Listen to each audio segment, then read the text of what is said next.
ভয়ঙ্কর শাসক যিনি যদি থেকে থাকে পৃথিবী, তার মধ্যে নমরুদ ছিল অন্যতম। তখন হযরত ইব্রাহিম আলাইহিস সালামকে পুড়িয়ে মারার জন্য তাকে এখানে নিক্ষেপ করা হয়েছিল। Where the prophet Ibrahim upon him fell when he was thrown into the fire. এই যে জায়গাটি দেখছেন এখন যে পানি দেয়া আছে, এটা হচ্ছে অগ্নিকুণ্ডলী ছিল। সেই উচ্চ পাহাড়ের উপর থেকে এই জায়গায় তাকে থ্রো করা হয়। তুরস্কের সানফ্লোর থেকে আপনাদের সবাইকে স্বাগত জানাচ্ছি। আজকে মূলত আমি যাব হযরত ইব্রাহিম আলাইহিস সালামের সেই নমরুদের যে অগ্নিকুণ্ডে নিক্ষেপ করেছিল সেখানে যাব। ইস্তাম্বুল থেকে প্রায় 1200 কিলোমিটার দূরে একবার সীমান্তবর্তী একটি এলাকা, সেই এলাকায় আমি আসছি মূলত ইব্রাহিম আলাইহিস সালাম এবং নমরুদের বাড়িসহ যা যা আছে সব তথ্য আপনাদের সাথে শেয়ার করার জন্য এত দূর জার্নি করে আসছি। এয়ারপোর্ট থেকে হযরত ইব্রাহিম আলাইহিস সালামকে নিক্ষেপ করার সেই গুহা বা সেই অগ্নিকুণ্ডের দূরত্ব প্রায় 40 কিলোমিটার। তো আপনারা এখান থেকে যারা যাবেন তারা কিন্তু অবশ্যই এখানে একটি ট্যাক্সিও নিতে পারেন। পাবলিক ট্রান্সপোর্ট যেহেতু নাই, কয়েকটা ভাগে ভেঙে ভেঙে আপনাদেরকে যেতে হবে। বাংলাদেশি লাইসেন্সের সাথে একটা ইন্টারন্যাশনাল লাইসেন্স থাকলেই কিন্তু আপনারা এখান থেকে একটা গাড়ি ভাড়া করতে পারবেন এবং আপনাদের খরচটা অনেক অনেক কম পড়বে। সাধারণত পাবলিক ট্রান্সপোর্টের সংখ্যা খুব কম, সে কারণেই কিন্তু আমি এই গাড়িটি নিয়েছি।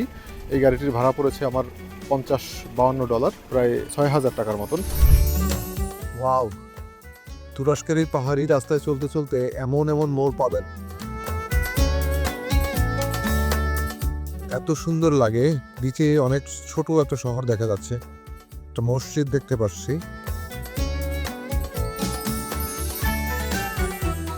এই রাস্তাগুলো এত সুন্দর, মানে বলার অপেক্ষা রাখে না।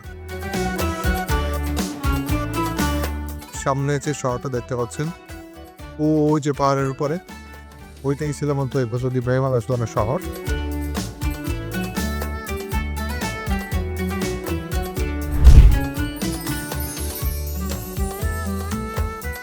এই মুহূর্তে আমি আছি হযরত ইব্রাহিম আলাইহিস সালামের জন্ম শহর।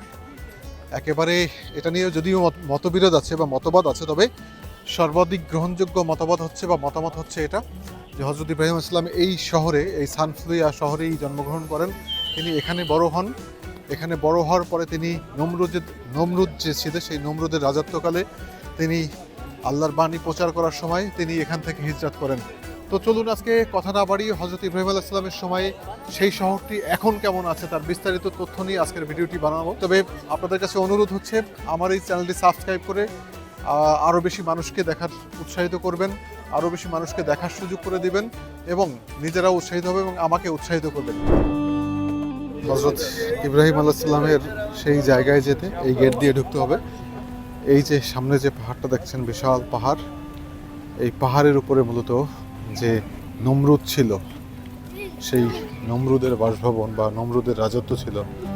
400 বছরের নমরুদের রাজত্বে পুরো এই এলাকা তিনি পরিচালনা করতেন। যে কূপে হযরত ইব্রাহিম আলাইহিস সালামকে ফেলা হয়েছিল সেই কূপের দিকে আমি এগিয়ে যাচ্ছি। হযরত ইব্রাহিম আলাইহিস সালামের কূপে যাওয়ার আগে সামনে যেটা পড়লো দেখেন, বিশাল আকারের একটা দিঘি করা হয়েছে এখানে।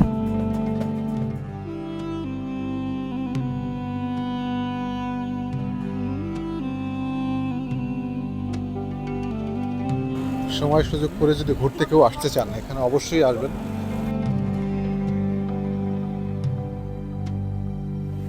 বিশাল আকারের একটি complex.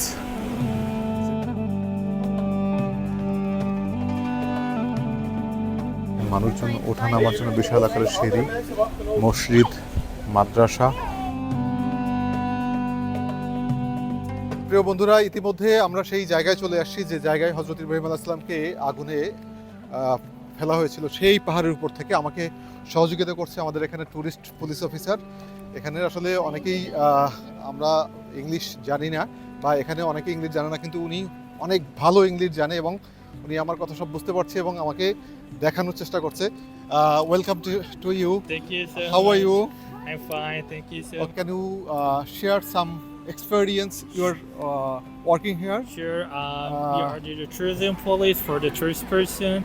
We try to help the tourist person here in the different languages because there are a lot of different kinds of tourists here, and we try to help to always, and we talk to always with them in the different languages, and we are so happy to help you and the other tourist person also. Okay, let's go. Where's the place of our drop fireplace? Can I see? Fireplace is there. You can It's there? See, yes, it's there. Okay. You can see the station where the Prophet Ibrahim, peace be upon him, well, Oh, feel when he was trying to free fire. Okay. You can see of them here. সম্মানিত সুধী, হজরত ইব্রাহিম আলাইহিস সালামকে এই অগ্নিকুণ্ডে নিক্ষেপ করা হয়েছিল, কিন্তু কেন, কে, কিভাবে তাকে অগ্নিকুণ্ডে নিক্ষেপ করা হয় তার সংক্ষিপ্ত একটু ধারণা আপনাদের সামনে উপস্থাপন করার চেষ্টা করছি। দেখে নেওয়া যাক কখন কে হজরত ইব্রাহিম আলাইহিস সালামকে এই অগ্নিকুণ্ডে নিক্ষেপ করেছিল। হজরত ইব্রাহিম আলাইহিস সালাম ছিলেন আল্লাহর অত্যন্ত প্রিয় নবী ও রাসূল, যাকে খলিলুল্লাহ বা আল্লাহর বন্ধু, আবুল আম্বিয়া বা নবীগণের পিতা বলা হয়। বিভিন্ন মন্তব্যে বিভিন্ন জায়গায় তার জন্মের ইতিহাস আমরা দেখতে পাই। তার মধ্যে একটা হচ্ছে ইরাকের বাবেল শহরে জন্মগ্রহণ করেন। তার বাবা আজর ছিল মূর্তি পূজারী, আর এই মহান নবী মূর্তি পূজার বিরুদ্ধে একাত্মবাদের দাওয়াত দেওয়া শুরু করেন। নমরুদের অগ্নিকুণ্ডে নিক্ষিপ্ত হয়েও আল্লাহর রহমতে তিনি রক্ষা পেয়ে যান। নমরুদের দরবারের বাইরে বড় একটি মেলা ছিল। সেই মেলায় নমরুদের অনুসারী বা তৎকালীন সময়ের মূর্তি পূজারীরা যখন হজরত ইব্রাহিম আলাইহিস সালামকে নমরুদের প্রসাদে রেখে তারা যখন মেলায় যায়, হজরত ইব্রাহিম আলাইহিস সালাম তখন নমরুদের রাজপ্রসাদের মধ্যে যতগুলো মূর্তি ছিল, প্রায় 360টি বা তার বেশি, বা বিভিন্ন বর্ণনায় বিভিন্ন রকম এসেছে, যতগুলো মূর্তি ছিল সবগুলোকে কুঠার দিয়ে ভেঙে ফেলেন। সবচেয়ে বড় মূর্তি যেটি, সেটির কাঁধে কুঠারটি পরে রেখে দেয়। যখন গ্রামবাসী বা রাজদরবারে মানুষ আসে তখন সমস্ত মূর্তিগুলোর মাথা ভাঙা দেখলো, তখন কিন্তু তারা হজরত ইব্রাহিম আলাইহিস সালামের বিরুদ্ধে নমরুদের রাজদরবারে বিচার দেওয়া হয়। নমরুদের রাজদরবারে বিচার দেওয়ার পরে নমরুদ হজরত ইব্রাহিম আলাইহিস সালামকে ডাকেন এবং বলেন, কেন তুমি এই কাজ করেছো? তুমি কি জানো আমি জীবনদাতা, আমি মৃত্যুদাতা? হজরত ইব্রাহিম আলাইহিস সালাম বলল, হ্যাঁ, আমি তাকে বিশ্বাস করি যিনি জীবন দেন এবং যিনি মৃত্যু দান করেন। তখন নমরুদ কিন্তু খুশি হয়ে গেল। তখন নমরুদ মনে মনে মনে করছিল যে হজরত ইব্রাহিম আলাইহিস সালাম তাকে স্রষ্টা বা আল্লাহ হিসেবে মেনে নিয়েছেন। কিন্তু দ্বিতীয় প্রশ্নে হজরত ইব্রাহিম আলাইহিস সালাম যখন বললেন, আমি সেই রবকে বিশ্বাস করি বা সেই আল্লাহকে বিশ্বাস করি যে আল্লাহ পূর্ব দিকে সূর্য উদিত করেন এবং পশ্চিম দিকে সূর্যকে অস্তমিত করেন, তখন নমরুদ খুব বোকা হয়ে গেল। সে তখন উজির নাজির বা তার সভাসদগণের সামনে বলল যে ইব্রাহিমকে মারতে হবে, তার জন্য বিশাল আকারের অগ্নিকুণ্ড বানাও, প্রায় 40 বছর বা 40 দিন, বিভিন্ন বর্ণনায় বিভিন্ন রকম আসে। সেই বর্ণনা অনুযায়ী প্রায় 40 দিন গর্ত করে সেখানে বিশাল আকারের এই অগ্নিকুণ্ডলটি তৈরি করা হয়। ওই যে দূর পাহাড় দেখছেন, সেই দূর পাহাড় থেকে প্রায় আধা কিলোমিটার দূরে অগ্নিকুণ্ডলী তৈরি করে সেখানে ব্যাপকভাবে আগুন জ্বালিয়ে সেখানেই হজরত ইব্রাহিম আলাইহিস সালামকে নিক্ষেপ করা হয়। আল্লাহর অশেষ মেহেরবানিতে, আল্লাহর অশেষ রহমতে হজরত ইব্রাহিম আলাইহিস সালামের এক চুল পরিমাণ কোনো ক্ষতি হয়নি। নিজেকে বাদশাহ দাবি করা নমরুদ জানতো না যে হজরত ইব্রাহিম আলাইহিস সালামকে যত যাই কিছু করা হোক না কেন, সে কিন্তু মরবে না। সে আল্লাহর আদেশ পালন করছে, সে আল্লাহর আদেশ পালন করবে। এখানে যদি কেউ আসেন তাহলে হজরত ইব্রাহিম আলাইহিস সালাম কোন গুহায় জন্মগ্রহণ করেছে সেই গুহাটি আপনারা দেখতে পাবেন। একই সাথে আমরা পরবর্তী পর্বে দেখাবো সেই 400 বছর শাসনকারী নমরুদ, ভয়ঙ্কর নমরুদ, সেই নমরুদের রাজপ্রসাদ কোথায় ছিল, তার বর্তমান কি অবস্থা, সেটি আমরা পরবর্তী পর্বে আপনাদের সাথে শেয়ার করব। আশা করছি সেই পর্ব আপনারা আমাদের সাথে থাকবেন। প্রিয় বন্ধুরা, এই যে জায়গাটা দেখছেন, where the prophet Ibrahim upon him hill when he was thrown into the fire, এই যে ঘরটা দেখছেন, অনেক বছর ধরে এই ঘরটি তৈরি করা হয়েছিল। এই ঘরটি তৈরি করার পরে এখানে হজরত ইব্রাহিম আলাইহিস সালামকে সেই পাহাড়ের উপর থেকে অনেক জোরে এখানে তাকে ফেলা হয়। আমরা একটু ভিতরে গিয়ে দেখি সেখানে এখন কি আছে। এই যে জায়গাটি দেখছেন, এটা হচ্ছে অগ্নিকুণ্ডলী ছিল। এই যে এখন পানি দেয়া আছে, এখন যে পানি দেয়া আছে এটা হচ্ছে অগ্নিকুণ্ডলী ছিল। পাহাড়ের উপর থেকে, সেই উঁচু পাহাড়ের উপর থেকে এই জায়গায় তাকে থ্রো করা হয়।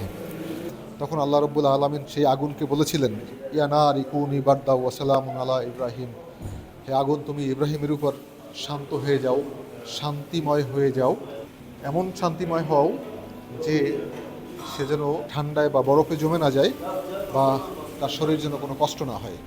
তার জন্য আগুনটা তাহলে শান্তিদায়ক হয়ে গেছিল। পাশেই একটা মসজিদ তৈরি করা হয়েছে।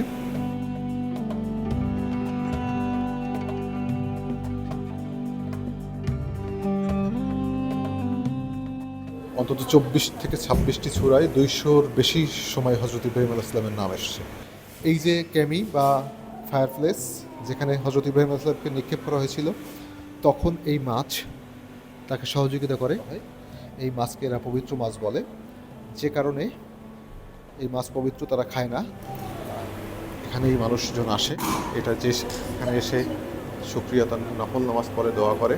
যে এই মুহূর্তে আমি আছি বিশেষ যে জায়গা, পবিত্র কোরআনও এর বর্ণনা আছে। নমরুদ, যিনি এই অঞ্চলের 400 বছরের শাসক ছিলেন, ভয়ঙ্কর শাসক, যিনি যদি থেকে থাকে পৃথিবী, তার মধ্যে নমরুদ ছিল অন্যতম। তখন তিনি হজরত ইব্রাহিম আলাইহিস সালামকে, যেহেতু তিনি ইসলামের বাণী, আল্লাহর দিন প্রচার করেছিলেন, সেই জন্য তাকে এখানে শাস্তি দেওয়ার জন্য, তাকে পুড়িয়ে মারার জন্য তাকে এখানে নিক্ষেপ করা হয়েছিল। এই যে ওয়ালটা, এই ওয়ালের ভেতরে তাকে নিক্ষেপ করা হয়েছিল। এখান থেকে পাহাড়টার দূরত্ব প্রায় আধা কিলোমিটারের কম। এই রাজ দরবার থেকে বিশেষ কায়দায় উপর থেকে তাকে এখানে নিক্ষেপ করা হয়েছিল। যেহেতু আগুনের তাপ অনেক বেশি ছিল, সোজাসুজি আমরা যদি দেখি, এইটা হচ্ছে হজরত ইব্রাহিম আলাইহিস সালামকে এখানে নিক্ষেপ করা হয়েছিল। এখন সেটা একটা মসজিদে রূপান্তর করা হয়েছে। এই পাহাড় থেকে তাকে এখানে নিক্ষেপ করা হয়। কিন্তু আল্লাহর অশেষ কুদরতে, আল্লাহর রহমতে হজরত ইব্রাহিম আলাইহিস সালাম আগুন থেকে বেঁচে যায়। আল্লাহ তার জন্য শান্তি, আগুনকে শান্তিময় করে দেয়। যারা ইতিমধ্যে চ্যানেলটি সাবস্ক্রাইব করেছেন তাদের কাছে আবারও কৃতজ্ঞতা প্রকাশ করছি, আর যারা দেখছেন তারাও কৃতজ্ঞতা প্রকাশের সুযোগ দিবেন।